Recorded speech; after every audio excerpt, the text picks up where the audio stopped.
folks, the Filipina P here. And today I've got a question that a lot of us have already faced, and a lot more of us will have to deal with it in the future. What do you do when you find out your partner's been cheating on you? Now, as soon as I asked that question, a lot of you probably already had an answer. Everything sounds black and white at this point, and your first instinct might be to say, to hell with them. I don't have to put up with a cheater. I'd kick him out and find someone new in a heartbeat. But before you use the nuclear option, let's define cheating first so we're all talking about the same offense before deciding on the punishment. We might just discover that there are many different degrees of cheating, as well as different variables that change the way we look at it. For instance, some people consider impure thoughts to be cheating. According to the Bible, whosoever looketh on a woman to lust after her hath committed adultery in his heart. Well, if you use that definition, good luck finding someone who's not a cheater, because there's a lot of look-a-thing going on. And why doesn't it mention women? We do some look-a-thing too. How about a flirtatious text message? Do you consider that to be cheating? Maybe it technically is, but would you end a relationship over it? What about your partner kissing someone else when you're not around? Sounds like cheating, right? But what if it was just a kiss on her forehead from her brother? Well, of course, that doesn't count. What if it was a kiss on the cheek by a coworker? Uh-oh, that doesn't sound so good. But how about if it was in front of everyone, including you, under the mistletoe at the annual company Christmas party, and the coworker was 85 years old and had skin like a Shar-Pei? Changes things a little, doesn't it? I don't think you'd end things with your wife over that, would you? And of course, cheating can be emotional as well, with no physical contact at all. Many of you guys that have dated online and never even met the woman you're talking to will still swear that you're in love. And you could easily argue that being emotionally involved with someone is even more of a betrayal than physically cheating because it involves your heart and not just your gonads. So the problem becomes the definition itself. What exactly is cheating? When someone says, "My wife was cheating on me," everyone assumes that she was having sexual intercourse with another man. And I think most of us would agree that would be considered cheating. Although I've known people in open relationships that wouldn't even be bothered by that behavior. So as a working definition for the purpose of this video, let's broadly define cheating as physical contact of a sexual nature or developing a deep emotional bond with someone other than your partner. Now that we've defined it, let's talk about the variables I mentioned earlier that can affect how severely the cheating damages your relationship. The first is the age of the cheater. Generally speaking, the younger the person, the higher at risk they are for experimenting with other sex partners. They tend not to take relationships quite as seriously and often don't have a mature understanding of morals and ethics. The older the cheater, the more carefully they've probably considered the implications of their actions. And while they might not cheat as often, it can be a serious threat when they do. Next is the age of the person being cheated on. The older the person, the more likely it is that they'll forgive the cheating and not overreact when confronted with bad behavior. Of course, this varies according to the individual, but usually a more mature person has already seen life's little surprises and nasty tricks and is less likely to automatically end things.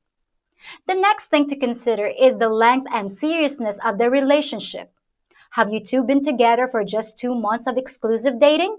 Or have you been married for 20 years and have 3 kids? If you've invested your entire adult life in one committed relationship, you might not want to throw it all away after the first indiscretion. Or is it the first time they've cheated? There's the question of past history as well. Have there been other times when you've had to forgive them with promises that they'd never do it again? Promises that end up being broken time after time. Lastly, and this is perhaps the most controversial thing I'm going to talk about today, is the gender of the cheater. Women everywhere will hate me for what I'm about to say, but it's my personal opinion and I'll tell it like I see it. I would probably forgive a man more easily than I would forgive a woman for cheating. And here's my reason for that double standard. I'm not making excuses for male behavior. I'm just stating a fact here. Men evolve with a mission to impregnate every female possible. Generally, the more attractive and healthy the female, the more intense the urge to impregnate her. It can be a constant, gnawing hunger for a man, and when he cheats on his partner, he's usually just satisfying that physical hunger, not desiring to change his current relationship. For females, however, the biological goal is not indiscriminate sex. We won't as easily risk a happy, secure relationship just to get laid the way a man will. Although popular culture, especially Western media, glorifies a woman's ability to enjoy many sex partners, we ladies tend to guard our reproductive organs and prefer to mate with fewer men whose genetic traits we admire and want to pass on with our own DNA. Yes, effective contraception has allowed us to control our reproductive cycles. But accidents happen, mistakes happen, and pregnancy is a major event in our lives that places a huge burden on our time and resources for years to come. So it's a question of why we cheat. I'd be far more worried about a woman who cheated than a man. When a woman cheats, it's not usually just for momentary sexual pleasure. It's more often about things like emotion, intimacy, or an intention to change partners for whatever reason. A woman's cheating is often a betrayal of the core of the relationship itself, not just a quest for sexual thrills. Now, let me be clear. Cheating by either sex is equally wrong and equally immoral, of course, but I think it has different implications for the future of the relationship. And speaking of the future of your relationship, now comes the question of what to do about it when cheating is discovered. Obviously, there are several ways you can react to it. You could be a member of the Zero Tolerance Club. One strike and you're out. No forgiveness, no consideration of any mitigating factors. Just bye bye, see ya never. I can sympathize with people who feel that way. It's certainly a legitimate response.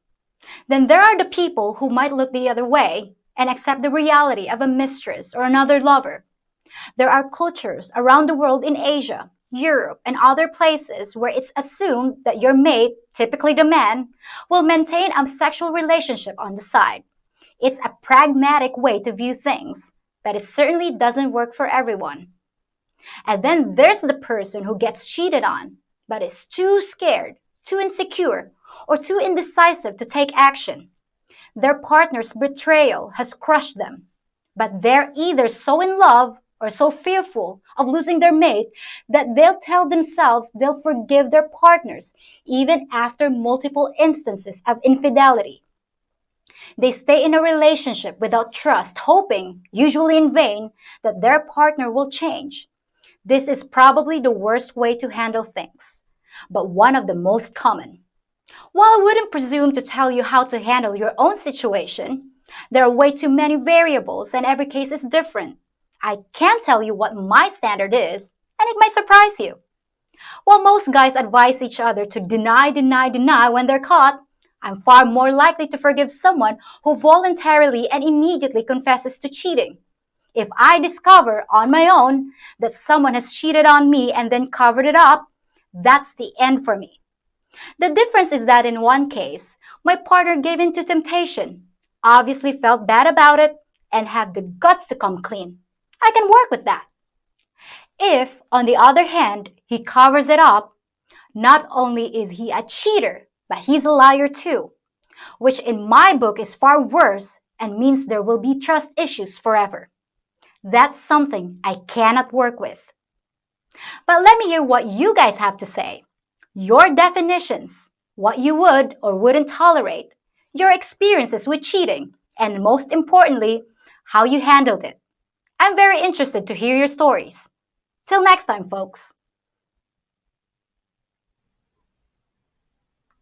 Han, there's something that's been bothering me. Something I need to confess. Huh? What? You remember that I went to Emma's housewarming party last week? Yeah? Well, like I told you, I had too much to drink that night, and I'm starting to remember some things. I think I kissed this guy named Michael. You kissed someone? Okay, that's it. You know the deal about cheating. We're through. But it was just a peck on the cheek as he was leaving.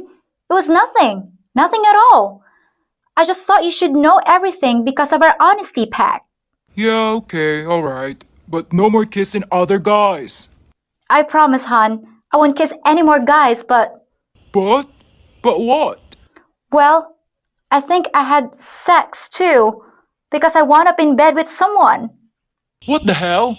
Well, now it's definitely over between us. What kind of fool do you take me for? But it was only my first offense, and I confessed it to you. Plus, the alcohol impaired my judgment.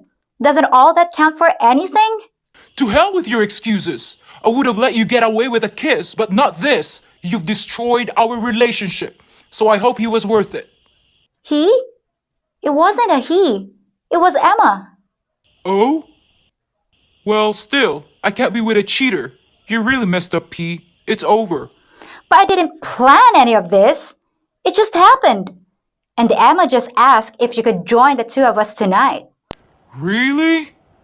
Well then, I'll see you when I get home, honey. I'll stop by the store and pick up a few bottles of wine too. Love you.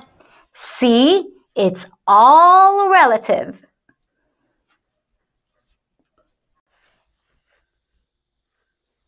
Just one last thing before you go. If you think about it, I'm kind of like your bartender, listening to your comments and questions, giving you advice when I can, and brewing up some intoxicating content for your enjoyment. The only thing I ask in return is a small tip in the form of a thumbs up on this video, subscribing to my channel, sharing this video with friends, and hitting the notification bell so you know when your next round has been poured. I promise, it'll only take 10 seconds to do, and your tip will make my day. You wouldn't want to shaft your bartender, would you? And for last call, why not enjoy some of my other videos too? See you real soon!